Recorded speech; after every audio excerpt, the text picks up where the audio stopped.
Table spoon எண்ணெய் ஊற்றிக்கலாம். எண்ணெய் சூடு இருந்தும் 1 டேபிள் ஸ்பூன் கடுகு, சீரகம், சோம்பு, பட்டை, லவங்கம், ஒரு பிரியாணி இலை. இது நல்லா புரிஞ்சுது. 2 பெரிய வெங்காயம் நல்லா கொஞ்சமாக ரோஸ்ட் ஆகும். ஒரு பிடி கருவேப்பிலை,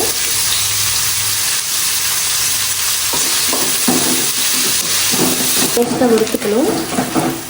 நெக்ஸ்ட்டு வந்து 2 டேபிள் ஸ்பூன் இஞ்சி பூண்டு 2 டேபிள் ஸ்பூன் போடணும். இது நல்லா பச்சை வாசனை போகிற வரைக்கும் வணக்கணும். சிம்மிலே வச்சு வணக்கணும். ஸ்டீல் வச்சிங்கன்னா தீஞ்சிடும். மிதமான தீயில் வரும். இப்போ பச்சை வாசனைலாம் போயிடுச்சு. இப்போ ஒரு 3 தக்காளி எடுத்துக்கிறேன். தக்காளி சைஸ் பார்த்தீங்கன்னா ஒரு லெமன் சைஸில் 3 தக்காளி.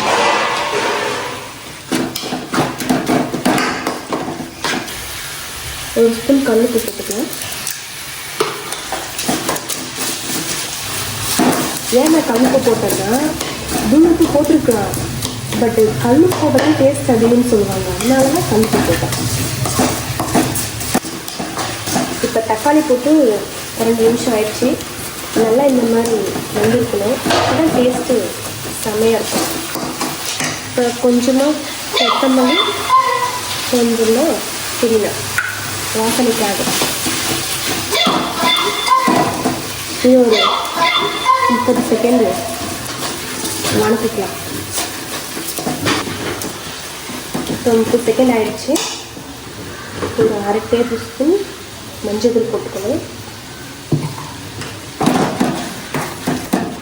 அப்புறம் 1 kg சிக்கன்.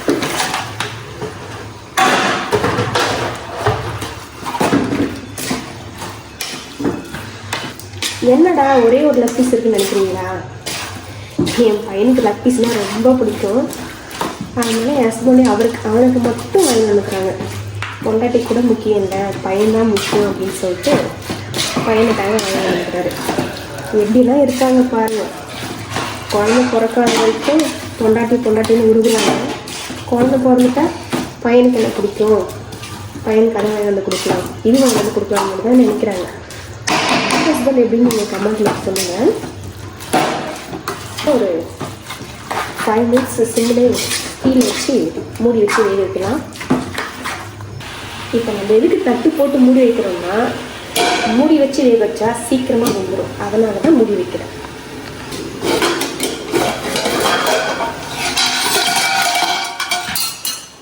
வாசனையே செம்மையாக இருக்குது. எங்கள் வீட்டுக்காரு என்ன சொல்லும் இவ்வளோ டேஸ்டாக நீ சமைச்சியா அப்படின்னு சொல்கிறாருங்க. இப்போ நல்லா ட்ரை ஆகிடுச்சு. 1 கிளாஸ் அளவுக்கு தண்ணி ஊற்றிக்கலாம். உங்களுக்கு நல்லா குழம்பா வேணும்னா ஒரு 2 கிளாஸ் தண்ணி ஊற்றிக்கோங்க. ஏன்னா சிக்கன்லேருந்து தண்ணி இறங்கும். உங்களுக்கு கிரேவியாக வேணும்னா 1 கிளாஸ் மட்டும் ஊற்றிக்கோங்க. திரும்ப ஒரு 5 நிமிஷம் மூடி போட்டு வேக வைக்கலாம். எப்படா லக் பீஸ் அம்மா செஞ்சு கொடுப்பா கடிச்சு சாப்பிடலான்னு உட்காந்துக்கிறான். பேசுற மாதிரி எவ்வளவு திருப்பி வெயிட் பண்றதா அம்மாக்கு கொடுக்காம அம்மாவை கண்ணு வச்சு சாப்பிடலாம் அப்படின்னு தானே.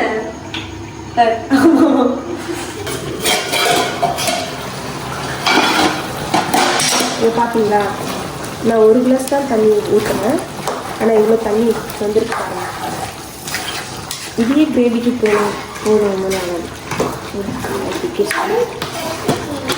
உங்கள் வீட்டில் ஒரு 4 பேர் இருக்காங்கன்னா இவ்வளோ தண்ணி இருந்தாலே ஓகே தான். இப்போ சிக்கன் வந்துருச்சுன்னு சொல்லிட்டு எப்படி பார்க்கணும்னா, தின்னு பார்க்கணும். தின்னதான் பார்க்க தேவையில்ல. சும்மா ஒரு பீஸ் எடுத்து இப்படி நல்லா வெந்திருக்கா மறந்துருக்கா அப்படின்னு பாருங்கள். ஆனால் இது இன்னும் வேகலை. இன்னும் ஒரு 1/2 நிமிஷம் வேக வைக்கணும்.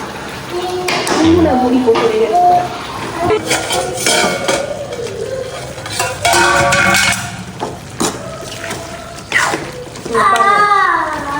எவ்வளோ சாஃப்டாக வந்துட்டு பாருங்கள்.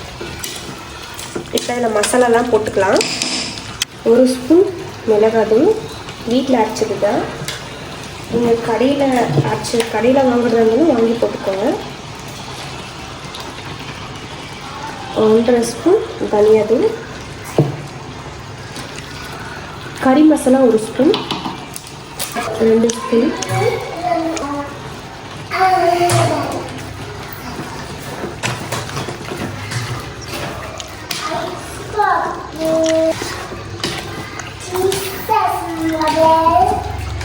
எப்படி இருக்குன்னு நீங்களே பாருங்கள். டேஸ்ட் அட்டகாசமாக இருக்கும். இதெல்லாம் ஒரு 5 நிமிஷம் கொதிக்கணும். அதுக்கப்புறம் இப்பயே பார்த்துக்கோங்க உப்பெல்லாம் கரெக்டாக இருக்கா அப்படின்னு சொல்லிட்டு.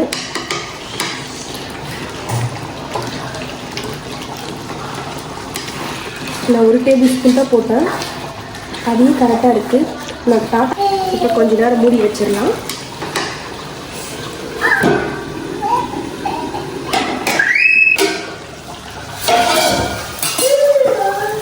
இப்போ 5 நிமிஷம் ஆயிடுச்சுட்டேன். ஃபைனலாக சிக்கன் கிரேவி ரெடி. கொத்தமல்லி, புதினா.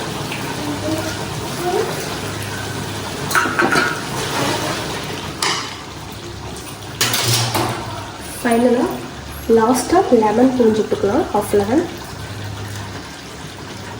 இந்த லெமன் எதுக்கு புழிகிறோன்னா, சிக்கன் சாப்பிட்டா ஹீட் ஆகிடுது அப்படின்னு சொல்கிறீங்க பாருங்கள், அதுக்காக லெமன் சேர்த்து சாப்பிட்டா ஹீட்டெல்லாம் ஆகாது. சிக்கன் கிரேவி அந்த சப்பாத்தி ரெடி ஆகிடுச்சு. நெக்ஸ்ட் உங்களுக்கு என்ன வீடியோ பண்ணணும் கமெண்ட்டில் சொல்லுங்கள். மறக்காமல் லைக் பண்ணுங்கள், ஷேர் பண்ணுங்கள், சப்ஸ்கிரைப் பண்ணுங்கள், பெல் பட்டனை மறக்காமல் கிளிக் பண்ணுங்கள். அப்போ தான் நெக்ஸ்ட் என்னென்ன வீடியோ போடுறோமோ உங்களுக்கு கரெக்டாக வந்து சேரும். நெக்ஸ்ட் என்ன வீடியோ போடணும்னு மறக்காமல் கமெண்ட் பண்ணுங்கள். பாய்.